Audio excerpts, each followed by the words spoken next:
Les organisations communautaires qui travaillent dans le domaine de la violence fondée sur le genre, ou VFG, doivent souvent rassembler des fonds provenant de différentes sources pour assurer le fonctionnement des services.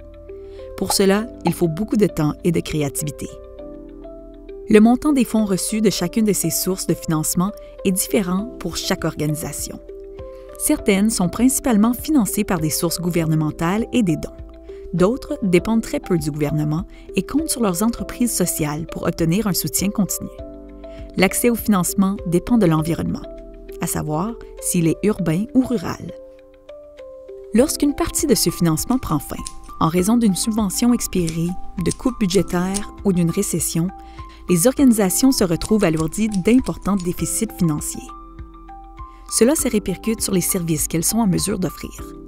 Les réductions de financement peuvent entraîner des licenciements et des fermetures de programmes, ce qui se traduit par d'énormes lacunes dans les services. Et les victimes, survivantes, perdent l'accès au soutien. Cette situation entraîne l'épuisement professionnel et signifie parfois que les survivantes et survivants se retrouvent dans des situations dangereuses ou doivent retourner dans des environnements où sévit la violence. La Commission sur les pertes massives affirme qu'un financement d'un niveau épidémique est nécessaire pour la prévention de la VFG et la continuité des services. Le financement des programmes de lutte contre la VFG doit être une priorité afin de fournir des services complets et d'assurer la sécurité de tous.